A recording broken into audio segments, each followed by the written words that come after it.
Hi friends, ఈరోజు అమ్మ ఎందుకు ఆశ్రమంలో ఉంది కథనం గురించి తెలుసుకుందాం.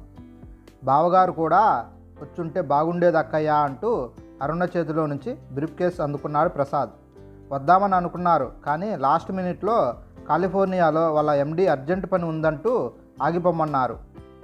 వర్క్ అంటే వర్షిప్ కదా మీ బావగారికి అంటూ ప్రసాద్ వెంట ఎయిర్పోర్ట్లో నుంచి బయటకు నడిచింది అరుణ.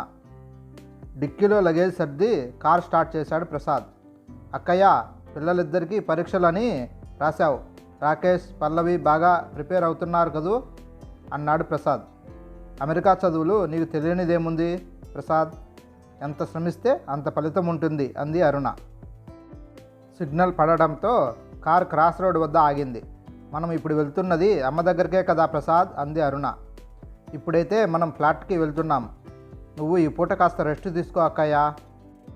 నాకు కూడా ఆఫీస్లో అర్జెంట్ మీటింగ్ ఉంది. సమీరాకి అనుకోకుండా హాస్పిటల్లో ఆపరేషన్ థియేటర్ వరకు వచ్చి పడింది. నీకు తెలియదేమో, ఈ మధ్య మన రాష్ట్ర మంత్రులు సర్ప్రైజ్ చెక్స్ అంటూ ఉద్యోగులందరినీ భలే హడలు కొట్టిస్తున్నారులే. పోర్టికోలోకి దూసుకు వచ్చిన మారుతి ఆగడంతో కారు వద్దకు పరుగున వచ్చి సమీరా బాగున్నారా వదినా అంది చిరునవ్వుతో. బాగానే ఉన్నాను ఒకంత ముఖభావంగా బదులిస్తూ లిఫ్ట్ దగ్గరకు నడిచింది అరుణ. అపార్ట్మెంట్ వాచ్మెన్ లగేజీ తెచ్చి లిఫ్ట్లో పెట్టాడు. సమీరా, అక్కయ్యకి కాపీ ఇవ్వు, నేను ఇంతలో స్నానం చేసి వస్తాను అంటూ బెడ్రూమ్లోకి వెళ్ళిపోయాడు ప్రసాద్. తన సూట్ కేసు బ్యాగు ఉంచిన గదిని పరీక్షించి చూసింది అరుణ. ప్రసాద్ 3 బెడ్రూమ్ల ఫ్లాట్ కొనుక్కొని అందులోకి షిఫ్ట్ అయ్యాక ఇండియా రావడం అరుణకు ఇదే మొదటిసారి. బ్యాగు పెడదామని క్యాబినెట్ తలుపు తెరిచింది అరుణ. పై అరలో లామినేట్ చేసిన అమ్మా నాన్నల ఫోటో కనబడింది. కిందరలో అమ్మ చీరలు కాబోలు అన్నీ నీట్గా సర్దబడి ఉన్నాయి. ఒక పక్క చక్కగా ఇస్త్రీ చేసిన దిండు గలీబులు, బెడ్షీట్లు, తువాళ్ళు. అబ్బా, ఎంత నీట్గా అరేంజ్ చేసుకుంది అమ్మ తన బట్టల్ని అనుకుంటూ తన బ్రీఫ్ కేసులో నుంచి బట్టల్ని బయటకు తీసి ఖాళీగా ఉన్న క్యాబినెట్ అరలో ఉంచి ఫ్రెషప్ అయ్యేందుకు అటాచ్డ్ బాత్రూమ్ కేసి నడిచింది అరుణ.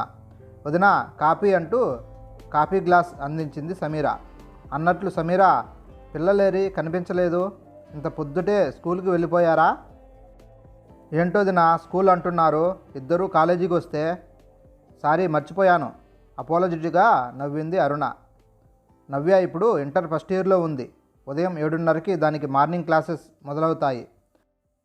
శివ మెడిసిన్ ఫస్ట్ ఇయర్, కాలేజీకి ఇల్లు దూరం అంటూ వాడు ఇప్పుడు హాస్టల్లో ఉంటున్నాడు. ఇప్పటికే తయారై వచ్చిన సమీరా హాస్పిటల్కి వెళ్ళే తొందరలో ఉన్నట్లు గ్రహించింది అరుణ. సమీరా, నీకు హాస్పిటల్కి టైం అయినట్లుంది కదా? అవును వదినా, ఈరోజు నాకు ఓటీ ఉంది.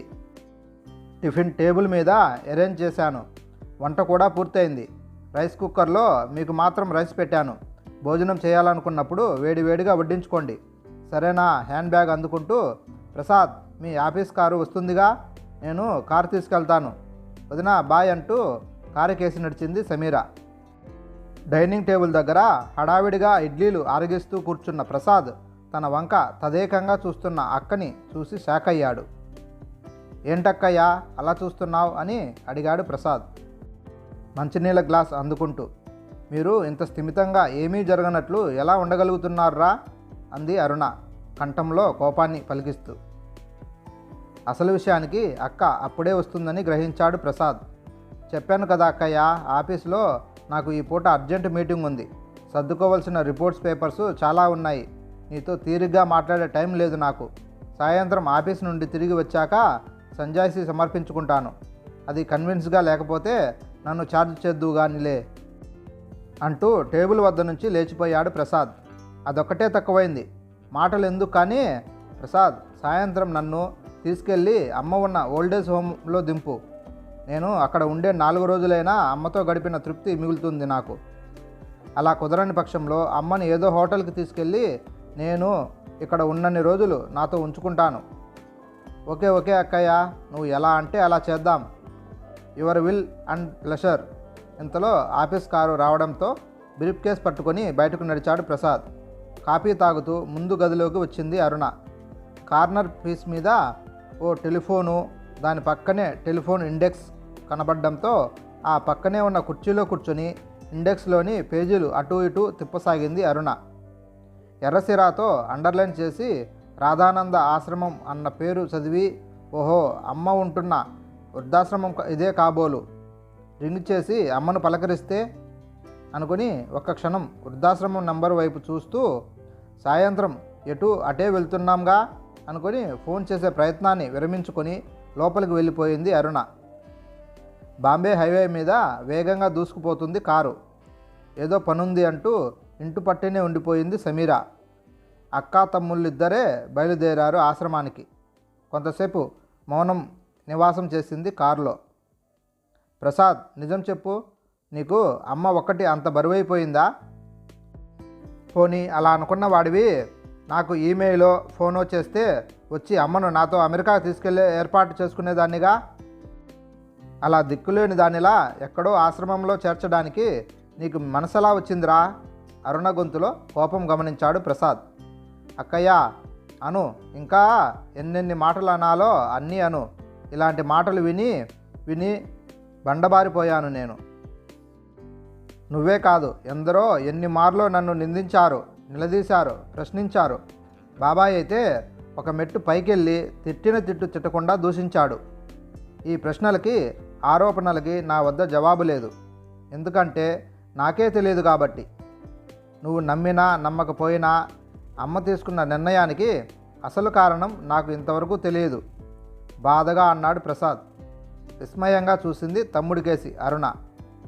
పోనీ అమ్మను వెళ్ళొద్దని చెప్పలేకపోయావా? వద్దని ఆపలేకపోయావా? అక్కయ్య, అమ్మ తన నిర్ణయం వెళ్ళడం ఖరారు చేసుకున్నాకే నాతో ఆ విషయం చెప్పింది. హడావిడి పడి విషయం ఫోన్ ద్వారా కానీ మెయిల్ చేసి కానీ నీకు చెప్పొద్దని నా దగ్గర ప్రామిస్ తీసుకుంది. అమ్మ నిర్ణయం ఏమో కానీ నేను మాత్రం మీ అందరి ముందు దోషిలా నిలబడిపోయాను. ఇక సమీరా సరే సరే, అందులోనూ కోడలు కదా, అత్తని ఇంట్లో నుంచి తరిమేసింది అన్న నిందని భరిస్తూ చేయని తప్పుకి శిక్షను అనుభవిస్తుంది. ప్రసాద్ మాటలకు విచిత్రాలైంది అరుణ. హారన్ శబ్దానికి గేటు వద్దనున్న వాచ్మెన్ పరుగున వచ్చి ప్రసాద్ను గుర్తుపట్టి సెల్యూట్ కొట్టి గేటు తెరిచాడు. పచ్చని చెట్లతో నిండి ఉన్న సువిశాల ఆవరణలో అక్కడో భవనం, ఇక్కడో కాటేజీ. ఆవరణ చుట్టూతా ఎత్తైన ప్రహరీ గోడ. నెమ్మదిగా వెళ్తున్న కారులో నుంచి అటూ ఇటూ చూస్తూ కూర్చుంది అరుణ. కారు భవనం ముందు ఆగింది. కారులో నుంచి ప్రసాద్, అరుణ దిగి ఒక పక్కగా నిలబడ్డారు. అక్కయ్య, అటు చూడు, అమ్మ ప్రార్థన ముగించుకొని మెట్లు దిగి వస్తుంది. ఈ ప్రార్థనా మందిరాన్ని ఈ రాష్ట్ర ముఖ్యమంత్రి నెల క్రితం ప్రారంభించారు. అదే అమ్మ ఉండే కాటేజీ. 100 గజాల దూరంలో ఉన్న ఓ పెంకుటిల్లు చూపిస్తూ అన్నాడు ప్రసాద్. ప్రశాంతంగా కూతురికేసి నడిచి వస్తూ, అమ్మా అరుణ, బాగున్నావా అమ్మా? ఎప్పుడొచ్చావు అమెరికా నుండి? అల్లుడు గారు, పిల్లలు క్షేమమే కదా అంటూ ఆప్యాయంగా కూతుర్ని దగ్గరికి తీసుకుంది పార్వతి. ఆ పక్కనే ఉన్న కొడుకు వంక చూస్తూ, ప్రసాద్, ఇంత దూరం వస్తున్నావు కదా నాన్న, నవ్యాని, శివాని తీసుకురాలేకపోయావా అంది పార్వతి.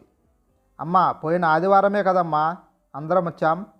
మళ్ళీ నువ్వే అంటావు చదువుకునే వాళ్ళని ఎందుకురా అటు ఇటు తిప్పుతావని. సరేలేరా రండి అంటూ కూతురు వెంటరాగా కాటేజీకి నడిచింది పార్వతమ్మ. ప్రసాద్ కారెక్కి వారిని ఫాలో అయ్యాడు.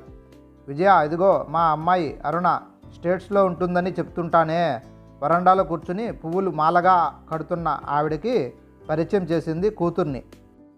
మేమిద్దరం ఈ 2 బెడ్రూమ్ కాటేజ్ షేర్ చేసుకున్నామమ్మా అంది పార్వతి. అరుణతో, రామ్మా కూర్చో, పూజ వేళ కావస్తుంది, పూలమాలు ఇచ్చేసి వస్తాను అన్నట్లు పార్వతమ్మ డికాషన్ రెడీగా ఉంది. ఫిల్టర్ కాఫీ అంటే మీ అబ్బాయికి ప్రాణం అంటారు కదా, అలాగే అమ్మాయికి కూడా కాఫీ కలిపి ఇవ్వండి అని బయటకు నడిచింది విజయ. అమ్మ, కాఫీ తర్వాత ముందు నాకు ఈ సంగతి చెప్పు. ప్రసాద్ ఒక్కడేనా నీ కొడుకు? నేనేం కానా నీకు? అన్నీ వదులుకొని ఇలా ఆశ్రమంలో చేరబోయే ముందు ఒక్క మాట నాకు కానీ మీ అల్లుడికి కానీ చెప్పాలని నీకు అనిపించలేదా? లేక చెప్పాల్సిన అవసరం లేదని మిన్నుకున్నావా? అరుణ ఆవేశానికి పక్కున నవ్వింది పార్వతమ్మ.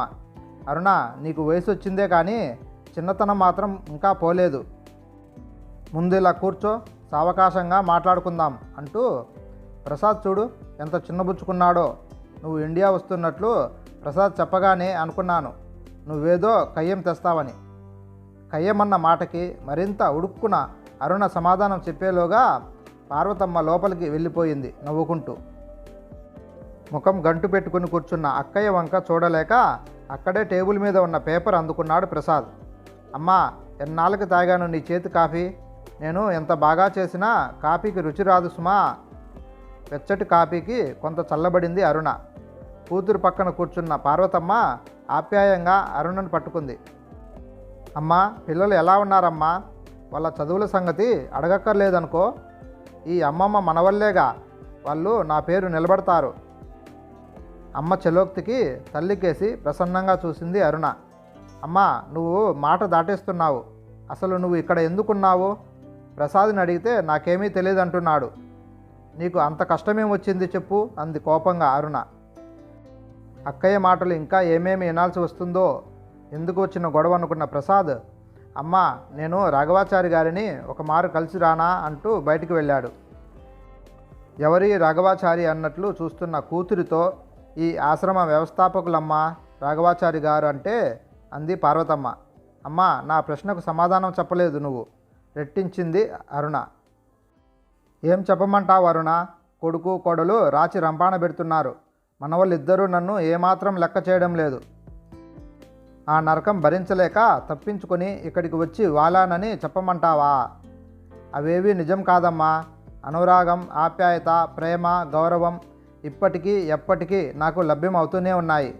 నా కొడుకు కోడలు మనవళ్ళ నుంచి, అది నా కుటుంబం కదమ్మా. వాళ్ళ కష్టసుఖాల్లో పాలు పంచుకోవాల్సిన దాన్ని. వాళ్ళ మీద అలిగి రావడానికి నేనేం పరాయిదాన్నా? మరైతే ఇలా ఇక్కడికి? అదే చెప్తున్నాను విను. మీ నాన్నగారు, నేను, ప్రసాద్, సమీర పిల్లలు కలిసి సంతోషంగా గడిపాం. పిల్లల సంరక్షణ, వారి బాగోగులు అన్నీ మావే. సమీర, ప్రసాద్ ఇద్దరూ ఉద్యోగస్తులు అవడంతో ఒక విధంగా వాళ్ళు మా మీద ఆధారపడి బతికేవారు. సరే, రోజులు ఎప్పుడూ ఒకలా ఉండవు కదా. కాలం చెల్లి మీ నాన్నగారు కాలగర్భంలో కలిసిపోయారు. ఆయన వెళ్ళిపోవడంతో నేను ఒంటరిదాన్ని అయిపోయాను అన్న భావన నాలో చోటు చేసుకుంది. అది సహజమే కదా. కానీ పిల్లల సమక్షంలో ఆ బాధను కూడా మర్చిపోయేందుకు ప్రయత్నించాను. ఇప్పుడు పిల్లలిద్దరూ పెద్దవాళ్ళు అయిపోయారు.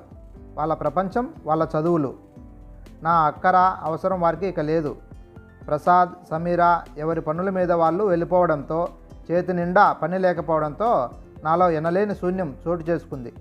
హాయిగా విశ్రాంతి తీసుకోవాలని అనుకున్నాను. నేను, మీ నాన్నగారు ఇద్దరు ఉద్యోగస్తులమన్న విషయం నీకు తెలుసు కదా. నేను స్కూల్ టీచర్ని, ఆయన ఉన్నత ఉద్యోగి. ఎంతో బిజీగా ఒక క్షణం తీరిక లేకుండా గడిచిన జీవితాలు మావి. సరే, మీ చదువులయ్యాక నీ పెళ్ళి, ఆ తర్వాత ప్రసాద్ పెళ్ళి. కొన్నాళ్ళకి అల్లుడు గారు, నువ్వు, మీ పిల్లలు ఇద్దరిని మా వద్ద వదిలి అమెరికాకు వెళ్ళిపోయారు. చంటి పిల్లల ఆలన పాలన మా మీద పడింది. మీరు కాస్త సెటిల్ అయ్యాక ఇండియా వచ్చి పిల్లల్ని మీతో తీసుకెళ్ళిపోయారు. ఆ పిమ్మట ప్రసాద్ పిల్లల బాధ్యత, వాళ్ళ చదువులతో సమయం ఎలా గడిచిపోయిందో అస్సలు తెలిసేది కాదు. అబ్బా, కొంచెం రెస్ట్ ఉంటే ఎంత బాగుంటుందో అని అనుకున్న క్షణాలు కూడా లేకపోలేదు. ఆ విలపించిన విశ్రాంతి నాకు ఇప్పుడు లభించింది. ఆ విశ్రాంతి పెనుభూతంలా వచ్చి నన్ను చుట్టుకుంది. ఈ ఇంట్లో ఎవరూ లేక, చేయడానికి చేతి నిండా పని లేక, ఈ జీవితం ఎందుకు అన్న నిర్లిప్తత, సభ్యత నాలో నిక్షిప్తమై ఇది అని చెప్పడానికి వీలులేని డిప్రెషన్లోకి జారుకున్నాను. అలా ఎందుకు అనుకోవాలమ్మా? హాయిగా నాతో రా అమెరికాకి. అక్కడ నీకు కావలసినంత పని, కాలక్షేపం. నీతో అమెరికాకి రమ్మంటున్నావు, చాలా బాగుందమ్మా. కార్లే తప్ప మనుషులే కనిపించని అక్కడికి వచ్చి మాత్రం నేను చేసేదేముంది? అది అలా ఉంచు. అసలు విషయం నన్ను చెప్పనివ్వు. ఇలా ఎటూ తోచని అయోమయంలో కొట్టుమిట్టులాడుతున్న నేను ఈ రాధానంద ఆశ్రమాన్ని గురించి ఓ దినపత్రికలో చదివాను. ఎందుకో వాళ్ళ ఆశయాలు, ఆశ్రమం నడిపే తీరు నాకు నచ్చింది. వాళ్ళని కలిసి మాట్లాడాక నాకు కావాల్సిందేమిటో నాకు దొరికినట్లు అనిపించింది. చిన్నతనంలో తల్లిదండ్రుల చాటున పెరుగుతాం. పెళ్లి చేసుకుని ఉద్యోగాల్లో పడ్డాక సంసార సాగరంలో మునిగిపోతాం. సరే, పిల్లలు వారి బాధ్యత, తర్వాత పిల్లల బాధ్యత, ఇలా ఎప్పుడూ స్వార్థపూరితమైన బాధ్యతలే మనల్ని పట్టి పీడిస్తున్నాయి. ఇందులో నుంచి తప్పించుకొని బయటకు వచ్చి నిస్వార్థంగా ఏదైనా చేయాలన్న సంకల్పం రాధానంద ఆశ్రమం చూశాక నాకు కలిగింది. మన అవసరం ఉన్న అభాగ్యులకి, అనాథలకి ఎంతో కొంత సహాయపడాలన్న కోరిక నన్ను ఇక్కడికి లాక్కొచ్చింది. ఇదొక వృద్ధాశ్రమం మాత్రమే కాదు, ఈ ఆశ్రమంతో ముడిపడి ఉంది ఓ అనాథ బాలబాలికల గృహం. మానసిక రోగాలతో, వైకల్యాలతో బాధపడే చిన్నారులు ఎందరో మన స్నేహస్తం కోసం, మన ఆలంబన కోసం ఎదురు చూస్తున్నారు. చదువుకున్న నాలాంటి బాధరా బందీ లేని స్వచ్ఛంద సేవకుల ఆసరా వాళ్లకు కావాలి. నీకు తెలియదమ్మా, మన వారికి మనం చేయడంలో ఉన్న తృప్తి కన్నా మన కోసం ఆతృతతో, ప్రేమతో పరితపించే నిర్భాగ్యులకు సేవ చేయడంలో లభించే తృప్తి, మానసిక ఆనందం అనిర్వచనీయం. అది సరే కానీ అరుణ, నీకు ఒక విషయం చెప్పనా? నా సంతోషం కోసం నేను ఇలా వచ్చానే కానీ నన్ను ఎవరూ ఇక్కడికి బలవంతంగా నెట్టలేదు. ఈ ఆశ్రమానికి పంపక ఆపి ఉంటే నేను బాధపడేదాన్నేమో. అర్థమైంది కదా నేను ఎందుకు ఈ ఆశ్రమవాసినయ్యానో? అదిగో ప్రసాద్ వస్తున్నాడు. వాడి మీద నిందారోపణలు ఇక కురిపించవనుకుంటాను. ఈ పూట అమ్మ చేతి వంట తిందువు కానీ పద లోపలికి వెళ్దామంది పార్వతి. అమ్మ మాటల్లోనే ఔన్నత్యాన్ని వెతికి పట్టుకునేందుకు ప్రయత్నిస్తూ పార్వతమ్మని అనుసరించింది అరుణ. హాయ్ ఫ్రెండ్స్, ఈ కథ మీకు నచ్చినట్లయితే please like and subscribe friends.